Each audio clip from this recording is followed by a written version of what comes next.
Good. So thank you very much for attending, and I'd be happy to talk to anyone after this presentation if you've got any questions. So I'm here representing Citrine Informatics.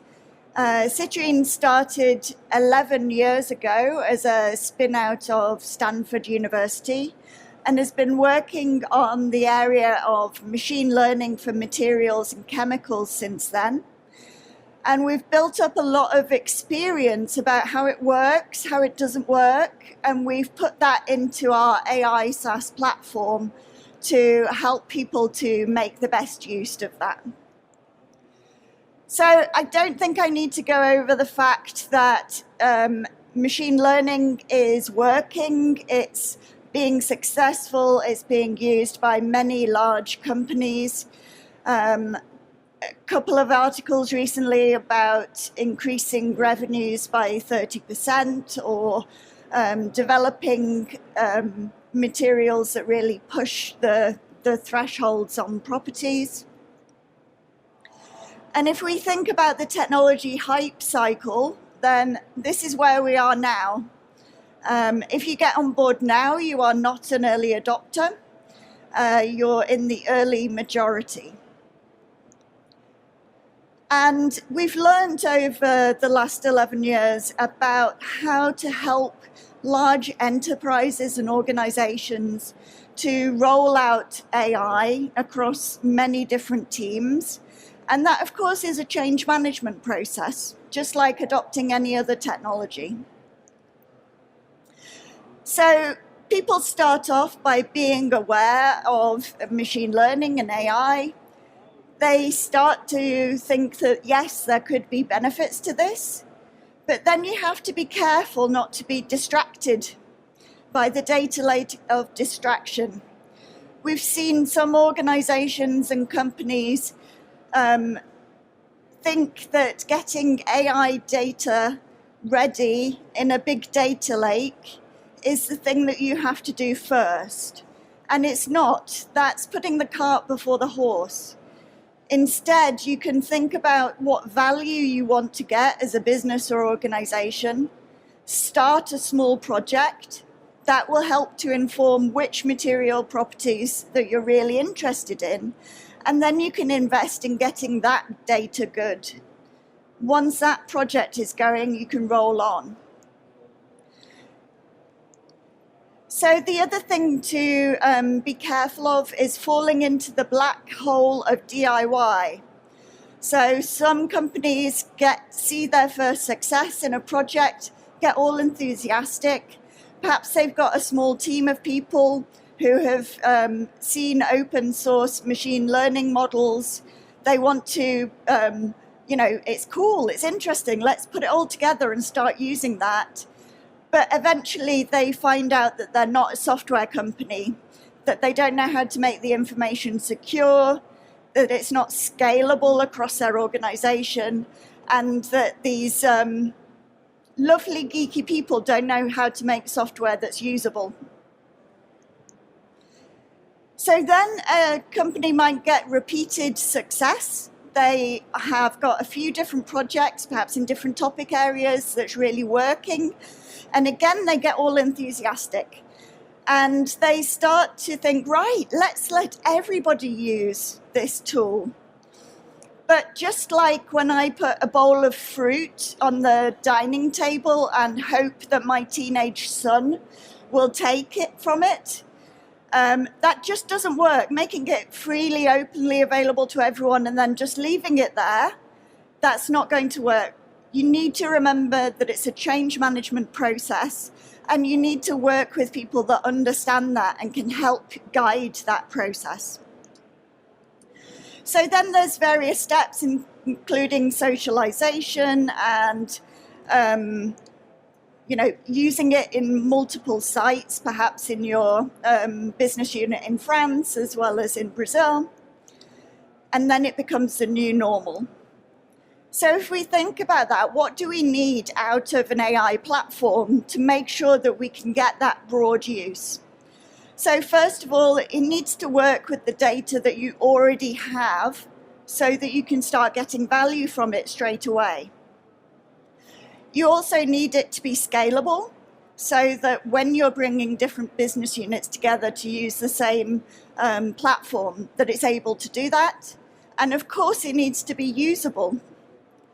So I'll start off with data. And the biggest question I get asked every time is, how much data do you need to start an AI project?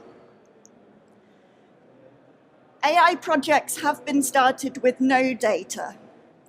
So they've started by doing a slimmed down version of a DOE, carefully placed experiments, using that to prime a model, and then doing sequential learning to keep going.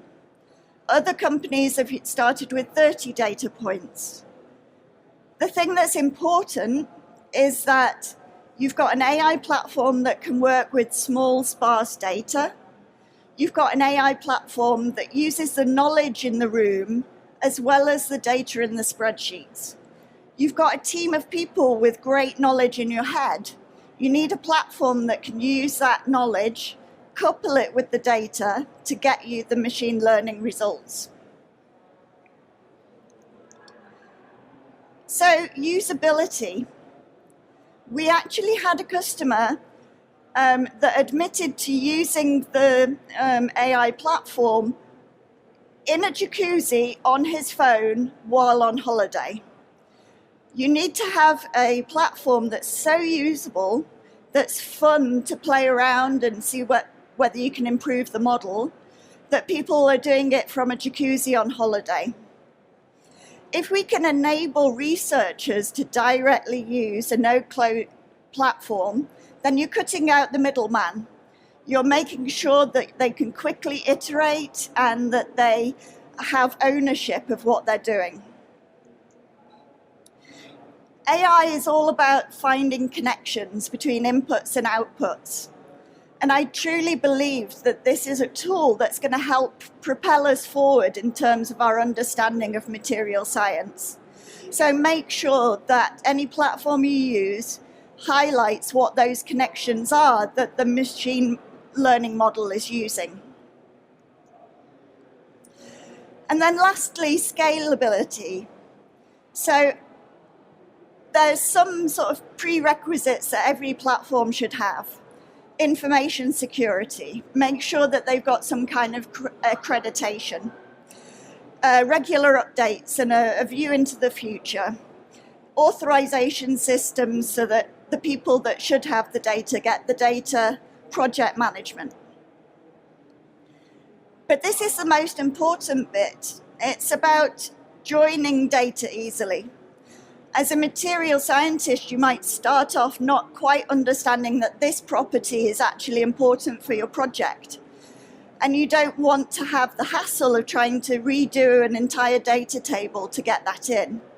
If you use a graph-based model, then you'll be able to add a property, add a relationship, or even add a whole new data set really easily so that you can work perhaps along a value chain. So you can put in data about the properties of your raw materials, which then feeds into your model for your final materials. And then pooling of data. So I mentioned those business units in France and Brazil. They will be using different units. They might call it something different. But if it's measured in the same way and it is comparable data, then you want to be able to pool that data together to power the AI.